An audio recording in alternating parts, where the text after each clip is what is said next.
This is Savio. I've been seeking answers to some of life's most perplexing questions my entire life. In 2014, I was diagnosed with stage 3 cancer, and ever since, I realized my calling existed outside of what I knew to be familiar. This podcast is your home for survivors like myself and those who are searching to find meaning to their why. In Season 2, the show includes a mix of coaching sessions followed immediately by interviews with those from all walks of life who have been successful in the business, marketing, coaching, and financial worlds. The intent is to show the human experience in its rawest form so that others may glean insight. Nothing is rehearsed or has been edited. As a board-certified wellness coach, my job is to ask the deep questions of those trying to make sense of their place in this fractured world. I believe life speaks to us in different ways. Many of us listen but don't know how or where to begin. As someone who has crossed the bridge between life and death, I say simply, begin where you are now and get busy living.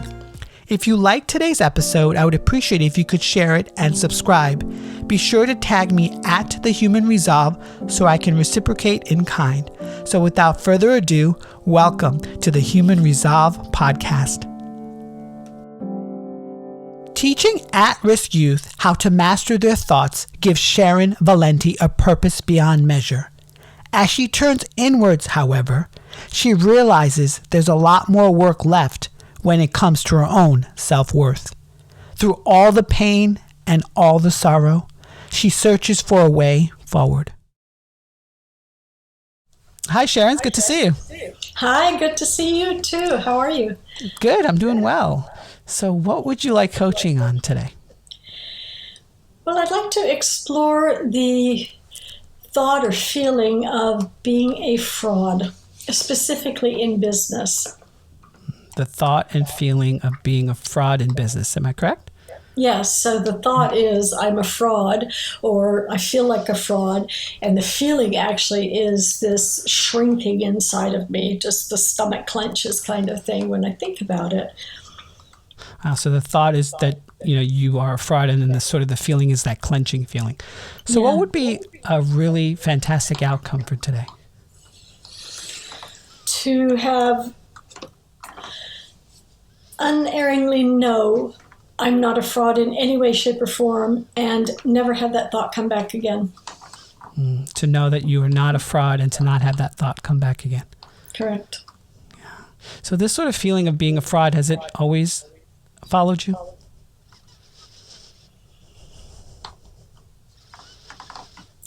If it has, I'm not so aware of it as I am right now in my own work. I know that the not good enough piece of that has been with me a long time. I've stepped out of projects I was assigned, and because I felt I couldn't do them, that I wouldn't be good enough, or that I would be a fraud, basically. So yeah, I guess it has been with me for longer than I thought. What's the feelings or sensations around that? So my heart begins to race. I can feel that. My stomach immediately goes into the size of a baseball, this big black knot inside. The scalp tenses and my shoulders tensed.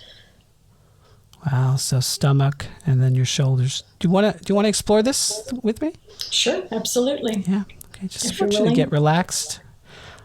You can soften your gaze, close your eyes, whatever you feel most inclined to do. I want you to take some deep breaths in and out. And we'll just do a body scan. Just want you to breathe into the different body parts I mentioned. So the head, the forehead, the eyes, the nose, the cheeks, the ears, the shoulders, your upper body, your arms, your torso, lower body, your legs, your feet. Just want you to take a couple of breaths in and out. What's bubbling for you, Sharon? Well, I was following each body part, as you were telling, and I was looking to see what was going on, my stomach still feels, it's the only part of my body that still feels some tightness to it. Nothing other than just moving along with you and what you're instructing me to do, noticing that my stomach still feels clenched. Yeah. This clenching in the stomach, can you describe it?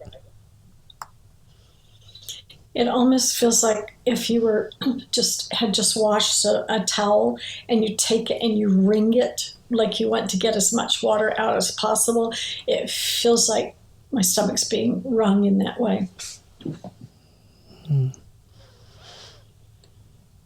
Feels like I need to shake it out now, make it straight. Is that possible to do? I believe everything is possible. Let me see if I can do it.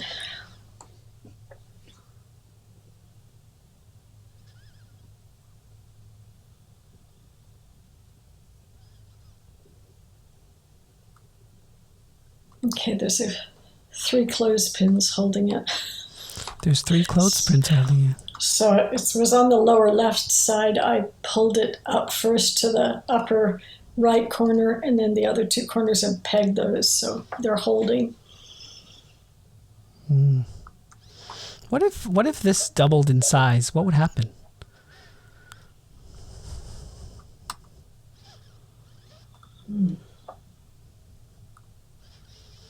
It would just stretch farther in my body. My body would have to accommodate it. It doesn't feel like it would come out of my body. It just would stretch to longer parts inside of my body.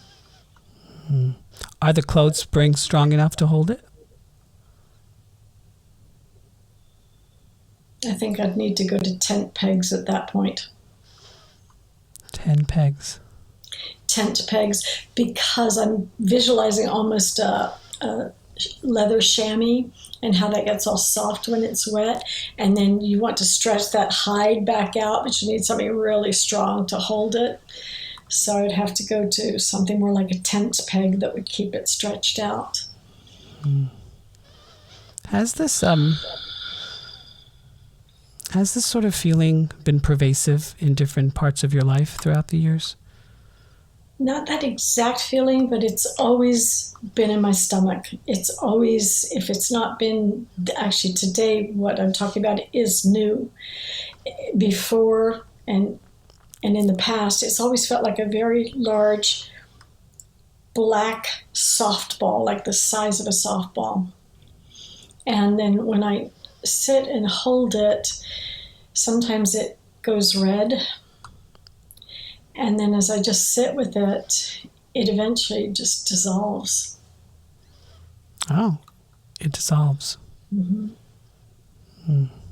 Usually when I'm doing... Go ahead. What do you suppose the purpose for it is?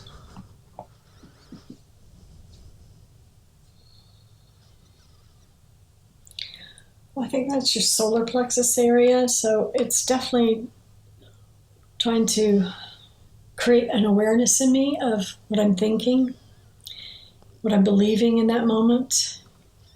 And I haven't questioned it. I'm just taking it at face value rather than exploring it. So it's telling me that I'm not in alignment.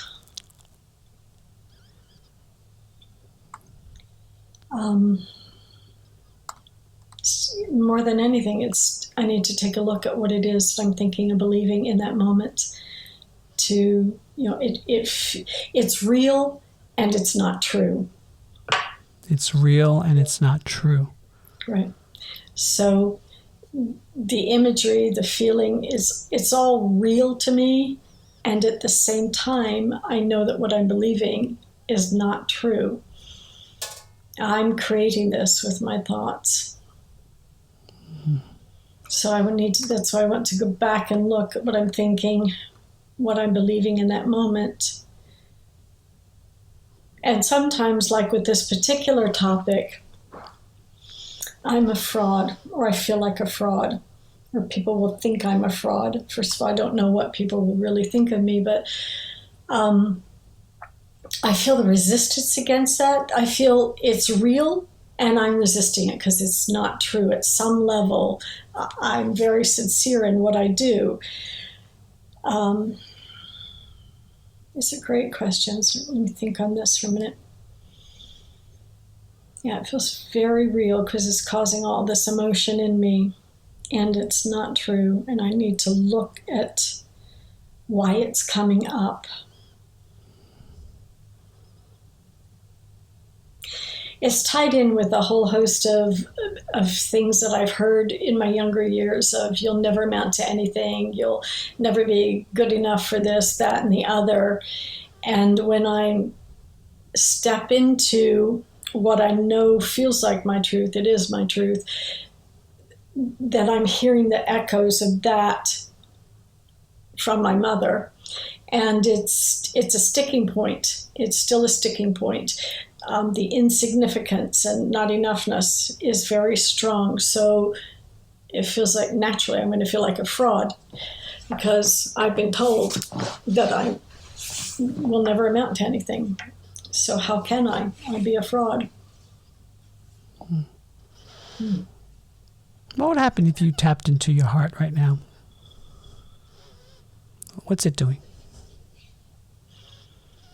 It's sort of opening, inviting me in. And it's a warm, comfortable, and very safe place for me to go. It represents safety. Is there any wisdom that it wants to share with you? Two things. It says, don't listen to others and follow your heart. Don't listen to others and follow your heart. Do you believe it? Yes, I do.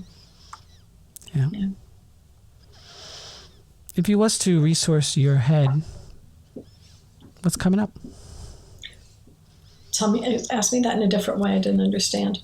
If you was to resource your mind and your brain and your head, based upon those two things that your heart's saying, what is it prompting you Go for to it. feel? Go for it. I'm hearing a go for it. It's a very strong stepping forward into that person that I truly am. It's like stepping over all the BS and just leaving it behind. Mm. And in the area of the stomach, if you go back to your stomach now, what's based upon those two inferences My from stomach you? doesn't believe it. Doesn't My believe it? stomach is not, nope, my stomach is still reacting to this in a nervous sort of, it's a nervous way. It's a nervous response. What do you think the stomach would need to maybe get over this? Chocolate ice cream. No, I'm not. I'm just kidding. What would it need? It would need to feel safe. It would need to feel the same depth of safety that my heart feels. And my stomach doesn't feel safe. That's interesting. In your life now, how could you create more safety in that area?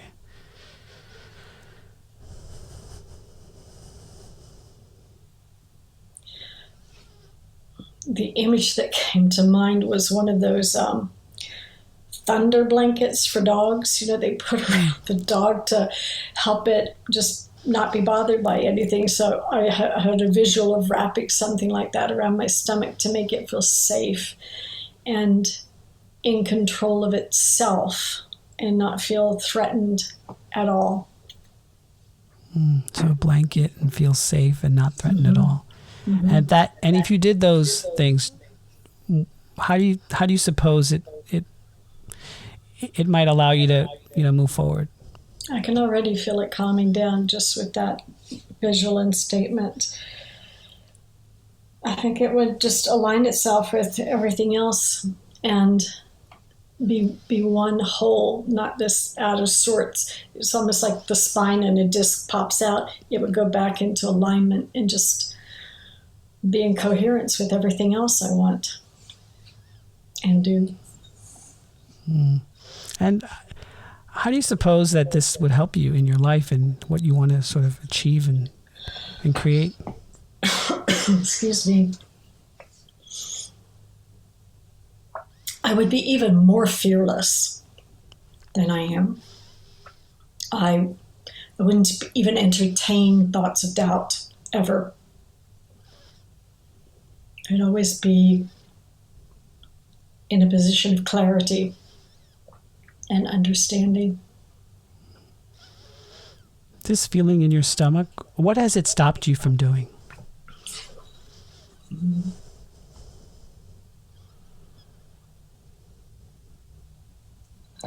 Sorry, I can feel a tickle starting. It stopped me from stepping fully out earlier in my life. It has stopped me from acknowledging my own intelligence and sort of hiding behind that.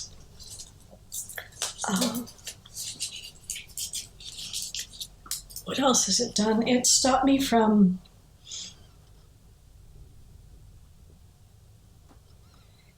just letting other people be. Not right this moment, but previously, I'd always have to be right. And then as I gave up that need to be right, a different aspect came in. So what else has it stopped me from doing? Really just stepping out and believing fully in everything that I want to do, that I am able to do it and will. If you were to reclaim that power, what's the vision? I would be I'd be in a lot more platform speaking positions. I would be more comfortable and I'd be easily promoting what I do. I'd get it enormously out there in the world. Again, I would have done it a lot sooner because I would have had that I know I can do it feeling. The body would be completely in alignment. I would trust my intuition. I would listen to it. I do trust it. I would listen to it a lot more than what I do and let it guide me into wonderful things. So Sharon, how can you create more action steps?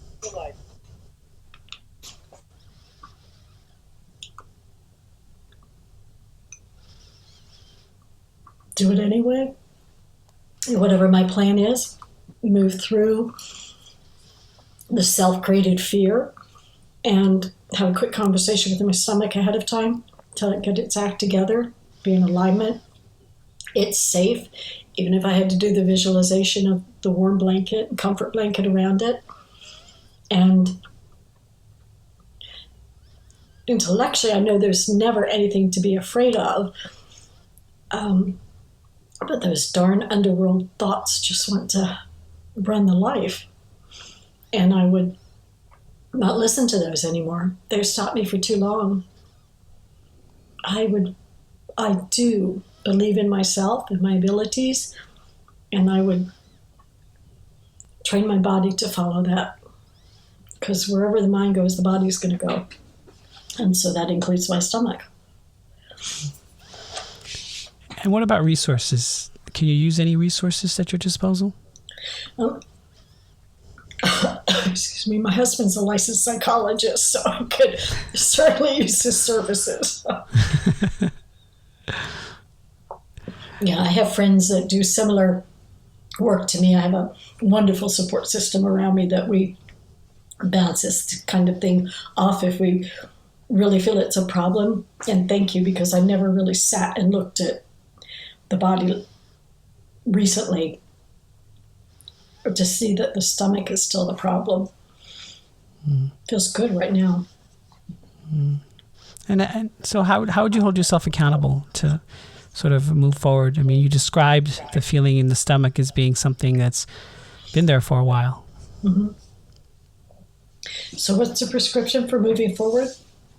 Is that what you're asking me? No, I'm just asking how you can create more accountability for yourself, knowing that this is such a big thing in your life. Give me a hint. Well, obviously when I'm anytime I'm doubting something, I need to immediately just stop and check in and see what's going on. And that right there should nip it in the bud, I would hope. Because I'd sit, I'd scan, see where I'm feeling it. If it's the stomach, again, I would have to do some visualization, but I would also check in to see what thoughts are running through my head, and are they true? Because I'm doing it to me. Nobody else is. Nobody's around me. So the accountability really would just be checking in with myself when I feel uncomfortable, anytime I'm uncomfortable, physically, emotionally, and just see what it was that I was believing in that moment or thinking in that moment. And if I'm reaching out to my friends, and I've left voice messages saying, oh, today I'm ready to throw in the towel. I'm so frustrated with what I'm working on, that kind of thing. And writing. For me, writing stuff out, usually whatever will bubble to the surface in my writing as well. Like a brain dump.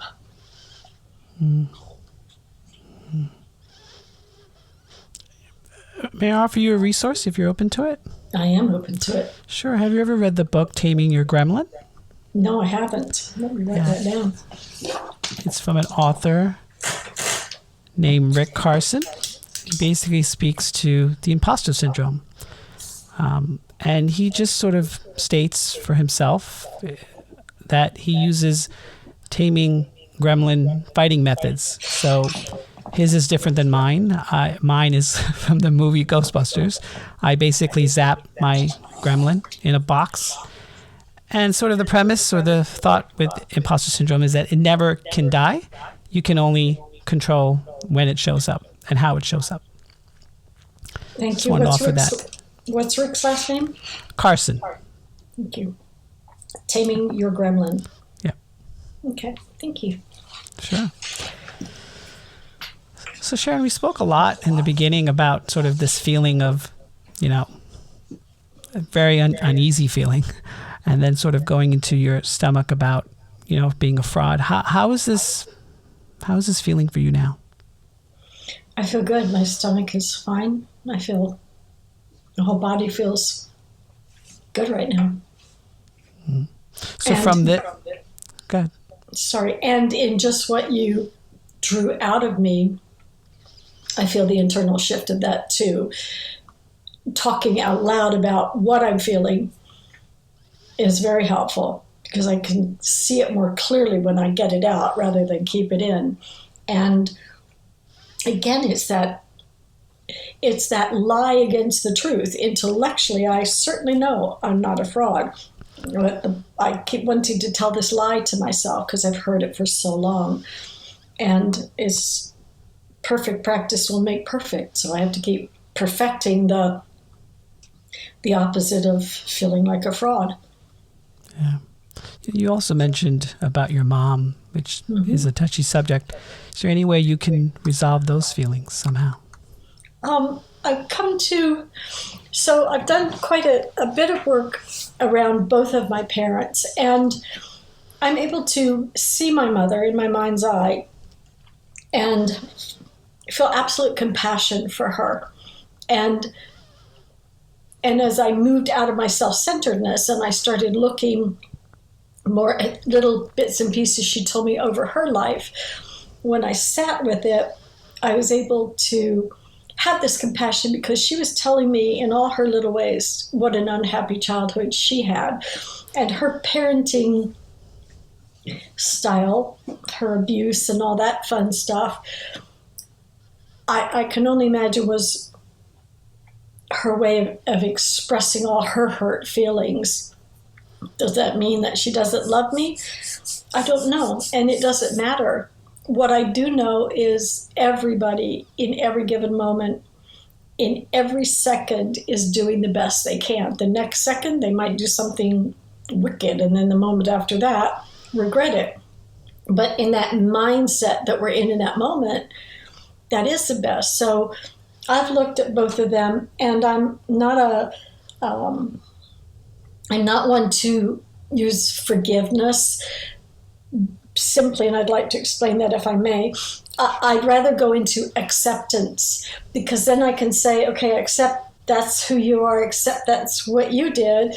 I don't like it or condone it. I really don't want anything else to do with you. Or I accept you and I'll still have something to do with you, but I'm mindful of you. If I forgive them, it's always going to stick in the back of my mind that they did something wrong. And I'm still kind of holding that against them. And of course, the forgiveness, we say, we forgive you because we believe we did something wrong. So if you think about that, why would I forgive them when they were the wrongdoers? That I know as a child, I was innocent. So if I just accept that's who they are, that's who he is, she is, then there's more peace in that for me. Peacefulness, I should say. So yes, both are in non-physical form these days, and they are who they are. I don't know what their real growing up lives were or what moved or motivated them to do the things they did, and that's their business. I'm just glad I survived it and moved on, and I'm one of those that took action to work through it and leave a lot of it behind me. And keep working on that piece of it too. There'll be things. I mean, seriously, there was some. So in all the inquiring I did, especially with my mom, around my mom, I should say, all the things that she said, and I looked at all the things that I took on as beliefs, there was still some sticking point. And the one recurring thought, even though I'd done a ton of work around it, was you'll never amount to anything. And I was like, why does that keep sticking? What am I not getting? And on one of my morning walks a couple weeks ago, the word insignificant came up. I said, that was the word. I've looked at unlovable, unlikable, this, but insignificant. So I felt insignificant every time she would say that to me. And so, and some of the other things I noticed, I was actually trying to prove her right. And that's another reason I held myself back, unconsciously, obviously. But yep, you're right, I'll never amount to anything. And then when insignificant came up, it was like the light switch. Everything lit up inside of me. And I thought, I'm not insignificant. And it's gone like that. It was remarkable, wow.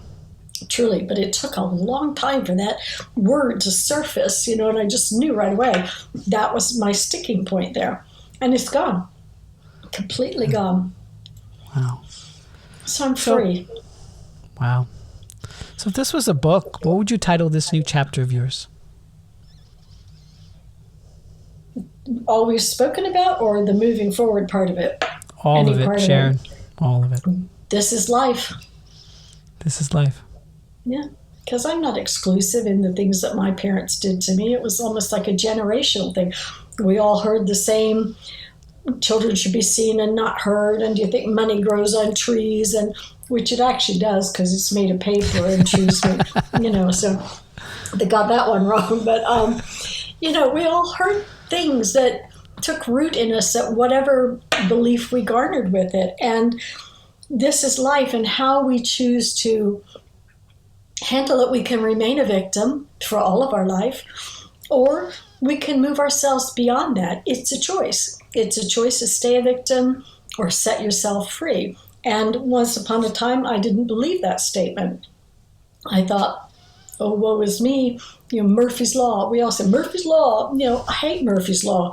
If I'd be like, oh, yeah, if it's going to happen, it's going to happen to me, of course. And of course, that's where my attention was. So, of course, I'd be assaulted with all these negative things. And once I made up my mind, I'm not going to be a victim anymore.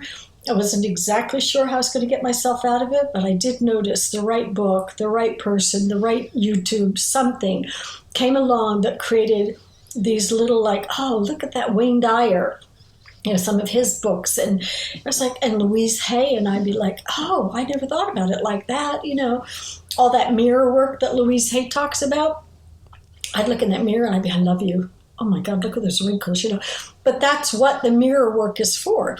It's to see what comes up, to be looked at. And I didn't know that for a very long time. I just thought we're practicing these affirmations until we actually believe them, which in a way we are. But if I don't believe I love myself and there's something underneath that, I'll never love myself until I find out what it is that's making me feel so unlovable. Yeah. And that's where it's beautiful, that mirror work. What comes up? Let's write it down. Let's notice what you're thinking, right? Yeah. This is life. Yeah, because what you said, this is life. And on that note, I would love to transition into the interview portion. So tell my audience more about you, your work, your passions, your drives. So what I currently do, dabbled a bit with mom and dad and all we had alcoholism, we had sexual abuse, my son died, all this is life. It's all part of this is life. And I really despised my mother for years and years and years. And I didn't know how to escape her. And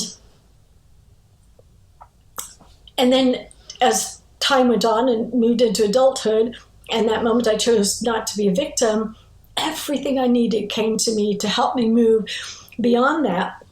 And as a result of a really tsunami-like childhood, I have such a strong passion to help at-risk teens today. And they live in a dark place, and I didn't have the internet when we grew up. So today, of course, there's all the social media accounts, and what I think is happening with a lot of those and these kids that are committing suicide, and they believe they're so worthless, that they're so unimportant, that they feel so disconnected. And when they're posting out there and they're checking the likes, they're taking those likes personally. They're not realizing the person is liking what you posted. It's not about liking you or disliking you. They're just simply, they either like the post or they don't. You either like chocolate ice cream or you like vanilla ice cream or you like the combination, right? It's not about the ice cream itself. And in what I do we offer online courses, and every once in a while I do one-on-one coaching as well. And they're designed with the very first lesson to help them uncover all these dark underlying beliefs so that they're all coming up very quickly. And then the rest of the courses, we're taking each one of those beliefs and matching it to a situation that caused them to feel that way. And we're filtering it down to see if it's true. I'm not looking to heal or make anyone feel better. We're looking for the truth about what you're believing. You'd be better off dead. People wouldn't miss you. How do you know? How do you know someone won't miss you? Is that really true? You don't think your mom, your dad, your friends, your dog, somebody's going to miss you. But that's what I meant. It's real and it's not true. Because in their mind, that's so real, but it's not true. It's just the story. We are conjurers constantly, all day long. And, like I could say, is your shirt blue or purple? Blue? I could say, blue. Oh, you got a blue shirt on. And your mind could say, I knew I should have put the green one on. Look, she hates it, da-da-da-da-da, da-da-da-da-da, because that's what we do. Should I button the collar up more? All I said was, I see you got a blue shirt on. We do stuff like that all the time, and it's the same with these kids. The parent, when they're very young, mom says, if you don't get your homework done by this time, you're not getting any dessert. And the kid hears, she doesn't like me, she doesn't love me, she hates me, whatever it is, and it's a quick unconscious, and it's not what Mom said at all, but it's what we do, and especially when we're little, in those real formative years. How we know to even have those kind of beliefs, that I don't know how to answer yet, unless we're bringing it from other lives or something that we didn't resolve. I mean, I really don't know, because it is like, how can a 3 or 4-year-old or 2-year-old even have a vocabulary for Mommy doesn't love me, Mommy doesn't like me, my friends hate me? We don't have that vocabulary, but we're able to take those beliefs on. And so we become what we believe about ourselves, and we will attract to us. I know that to be true. I mean, my early life was attracting all the wrong guys to me for all the wrong reasons. And that was tied in with my father molesting me, and with my mother and the aggression and the abuse. It's all I knew. It was such a familiarity. Of course, I feel out of my depth if I'm around niceness and kindness. I look at it in my friends' households and I think to myself, I want their mom. I wish I had a life like that.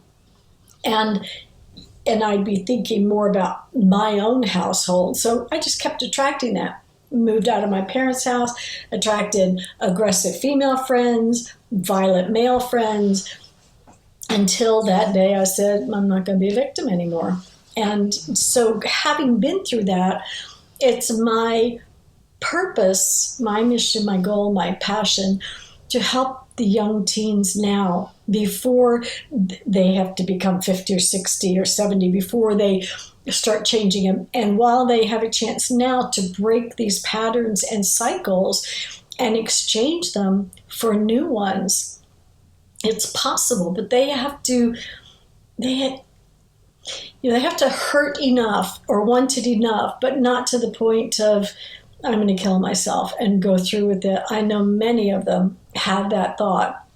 Now, there are some that truly have, I don't know the right term, but an internal condition that would require medication, would require maybe a psychiatrist. So I'm not making claims to be a doctor. I do know, though, taking them through the process that I do offers a lot of clarity. And it's so simple. They got it for the rest of their life. I mean, it's that simple. They've got these tools to use forever. Yeah. So Sharon, so I have, nieces and nephews, and, they're off to college, but I often sort of see around me, kids their age. For someone who's listening, who's sort of struggling or has kids who are struggling, where's a good place to start to get them on the right path? Send them to me. I'm serious, because, remember when parents out there, remember when we were teens? Our parents were the last people we wanted to talk to most of the time. We would migrate to friends who were just like us. Kids that get involved in gangs, that it's just like adults who are still doing drugs or alcohol and become the alcoholics and the drug addicts. It's looking for answers in all the wrong places. So they join the gangs because it might be the first time they've ever had just attention. Forget what good or bad. It's attention. It's, I can go do all these bad things and make myself feel important because they're going to think I'm wonderful. Again, looking for love in all the wrong places. As a parent, and actually having gone through this with my son, he was such a lost soul. And he felt like nothing he would ever do would be good enough for me or anybody else in his life. That wasn't something I ever said, you're not good enough. It was something that he adopted, and I saw such an emptiness in his eyes. I mean, he had dead eyes, literally. Wow. I've got this one picture of him, and I can still see that. And I've had time to reflect, obviously, and I've thought, if only he could have gone through the programs that I've gone through, or do what I teach, and sit down and look at that. Is it true you'll never be good enough for somebody else? I mean, oftentimes we as parents don't know what our kids' beliefs are. We just know that they're isolating in their room, or we might be aware that they're doing drugs. You take them for their traditional counseling, and that counselor's got all the So what do you want to talk about? Nothing. Okay, well, we'll just sit here till you're ready to talk. I'm not knocking the professional field. To me, that's not getting to the heart of something, though. I offer something. They have their own writing session in the beginning. Right away, I've got them interacting. They don't have a choice, and they're going to interact in a painful way, in a way, because the first thing they're going to do is write a letter to the person who hurt them the most. And this gets everything out. A lot of anger comes up in that, a lot of tears, sadness. But as I said, we isolate all the beliefs in that second paragraph in this process.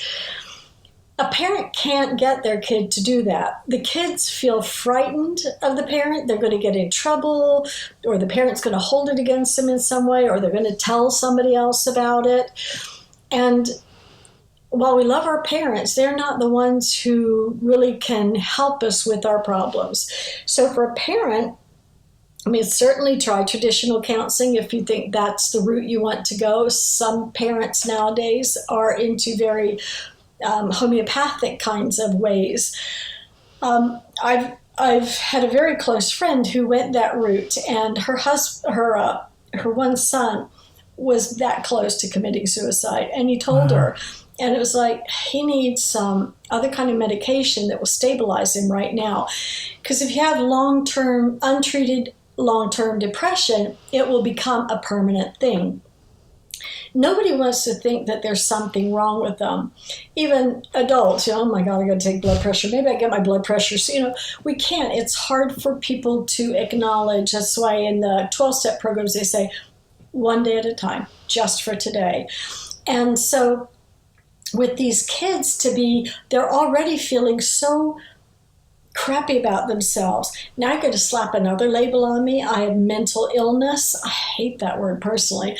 I don't know another word for it. But now, doesn't that make you feel good? Doesn't that make you really want to be uplifted in life? No, now I've got mental illness on top of the depression, on top of hating my parents, on top of my friends not caring about me.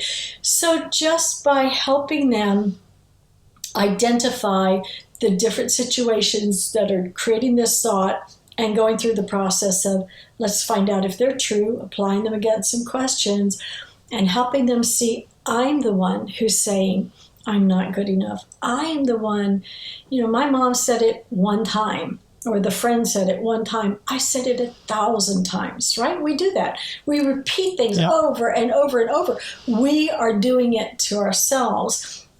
And once you become extremely aware of that, then you can break that cycle of doing that, or you can be in that mood in that moment and really understand this is going to pass, because your mind is saying, I know it's not true, but man, I feel like crap right now, da-da-da-da-da. But the awareness is this isn't true. It feels true, but it's not true. And can a parent do that with their child? If you have a unique relationship with them, but again, did you want anything to do with your parents when you were growing up? Would you have told them, all the little horrible things that we're going through? No, we wanted to get away from our parents. They were the jailers, right?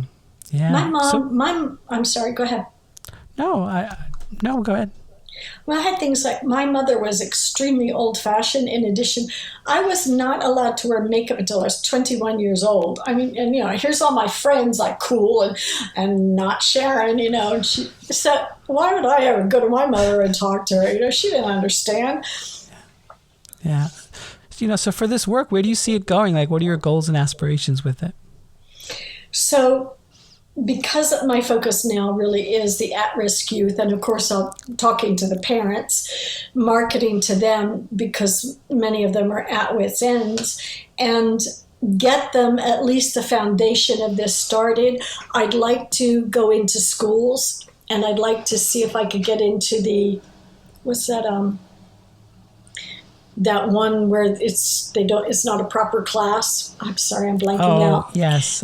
But make it like an elective. So offer those that want to come and sit down at the front with me and do this, because it's something that they could do together.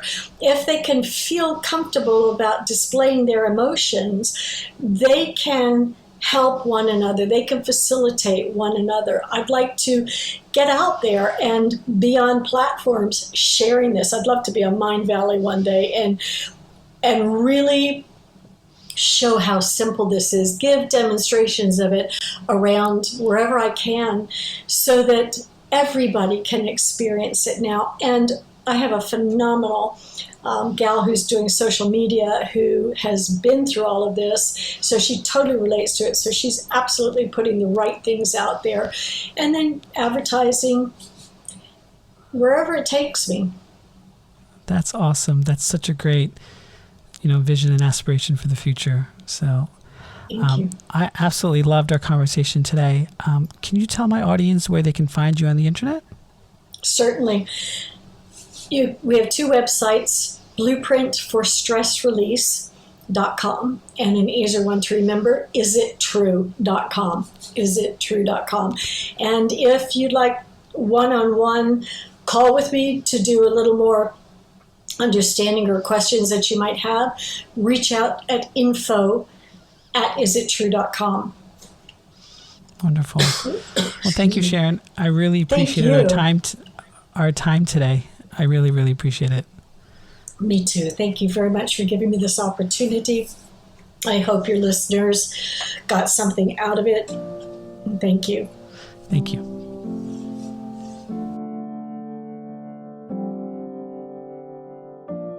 Hi there. I really hope you enjoyed listening to today's podcast episode of The Human Resolve. If you feel that others may enjoy this episode as well, please share socially at The Human Resolve. They can also visit my website, thehumanresolve.com, where I offer one-on-one coaching sessions, daily prompts to move you in the right direction, synced directly to your smartphone, and a subscription to my weekly newsletter where I probe into the secrets from living smarter to feeding your 3 brains. If you could also help me out and give me a review and rating on this platform, because I do care what you have to say, I would really appreciate it. Now, get out there, my friends, and get busy living.